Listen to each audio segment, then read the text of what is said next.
अस्सलाम वालेकुम नाज़रीन, मैं कुमैल ज़ादी मुरादाबाद अज़ादारी यूट्यूब चैनल की जानिब से। जैसे कि आप सब जानते हैं, वसीम रिज़वी ने कुरान की 26 आयतों के ख़िलाफ़ कहा है और कहा है कुरान की 26 आयतें आतंकवाद को बढ़ावा देती हैं और सुप्रीम कोर्ट में याचिका दायर की है। आज हमारे साथ हैं मौलाना शान रज़ा साहब। अस्सलामुअलैकुम, बिस्मिल्लाहिर्रहमानिर्रहीम। देखिए, कुरान के आयात के बारे में जो वसीम रिज़वी ने कहा है, कुरान एक मोहतरम, मोतबर और मुक़द्दस किताब है जो परवरदिगार की तरफ से जिब्राइल के ज़रिए रसूल इस्लाम पर नाज़िल की गई, जहाँ इस्मत का मामला है, जिसमें कोई भी किसी तरह की ना खामी है ना कमी बढ़ोतरी की जा सकती है। और रही वसीम की बात, आयतें निकालने की बात, तो वसीम या वसीम के जितने चाहने वाले हैं सब अगर इकट्ठे हो जाएं तो कुरान का ज़ेर और ज़बर भी चेंज नहीं कर सकते, इसलिए कि वो मलाऊन हैं। और आप जानते हैं कि इससे पहले सलमान रुश्दी, तस्लीमा नसरीन, इस तरह के लोग सर उठाते रहे हैं।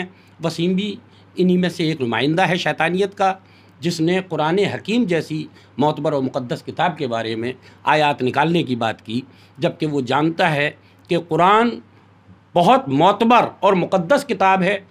3 किताबें मनसूख होने के बाद इस किताब को मुकम्मल किया गया है और इस किताब में रसूल इस्लाम को बताया गया, अल्लाह की तरफ से बताया गया है कि कुरान वो मुकम्मल किताब है कि जिसमें तमाम कायनात का इल्म है। अब इसने जो मलाउन ने कहा है, कमबख्त ने कहा है कि इसकी 26 आयात आतंकवाद को बढ़ावा देती हैं, हकीकत ये है कि वसीम ख़ुद एक दहशतगर्द है, एक आतंकवादी है, जिसने पूरे मुसलमानों में इस तरह के बयानात दे के तहलका मचा रखा है। आज हम जो बैठे हुए हैं उसी के आतंक की वजह से बैठे हुए हैं, उसने ये आतंक फैलाया है और वो बयान दे रहा है कि कुरान की आयात निकाली जाए। उस कमबख्त को ये नहीं मालूम कि आज से 1400 साल पहले इस तरह का आतंकवादी यजीद भी गुजरा, जिसने आज से 1400 साल पहले कहा कि ना कोई नबी आया ना कोई वही आई, बल्कि बनी हाशिम ने हुकूमत हासिल करने के लिए ये खेल खेला था। इसी लहजे को वसीम ने अपने अंदाज में बदलने के बाद अपने अंदाज में कहा है, लहजा यजीद वाला है, अंदाज वसीम वाला है कि ये कुरान की आयात निकाली जाएं। कुरान में रत्ती भर चेंज नहीं हो सकता, रत्ती भर तब्दीली नहीं हो सकती। सबसे बड़ी बात, कुरान की हिफाजत का वादा अल्लाह ताला ने किया है। इसकी हिफाजत के बारे में परवरदिगार ने तमाम क़यामत तक ये वादा किया है कि मैं क़यामत तक कुरान की हिफाजत करूँगा। अब वसीम जैसे लोग मुसलमानों में इख्तलाफ फैलाने के लिए इस तरह के जुमले बयान करते हैं तो इससे कोई फ़र्क पड़ने वाला नहीं।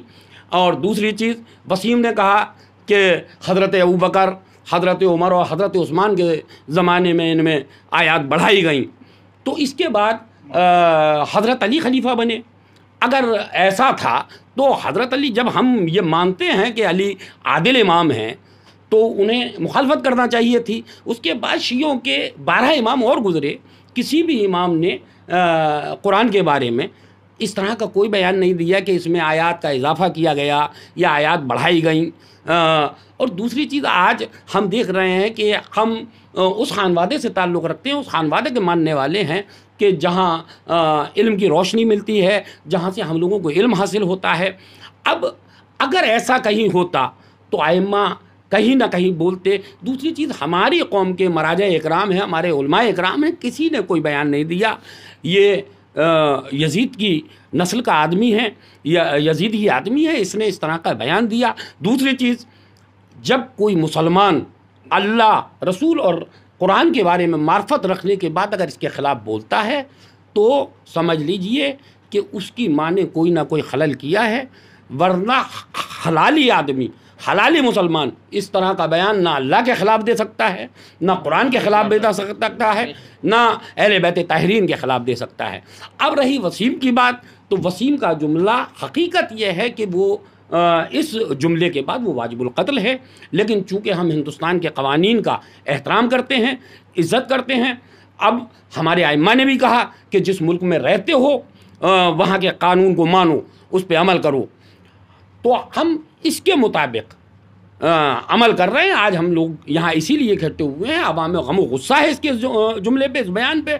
हम लोग इसीलिए इकट्ठे हुए हैं कि वसीम के ख़िलाफ़ कार्रवाई की जाए। अगर वसीम किसी इस्लामी मुल्क में होता और इस तरह का बयान देता तो आप सब जानते हैं कि वसीम का क्या होता।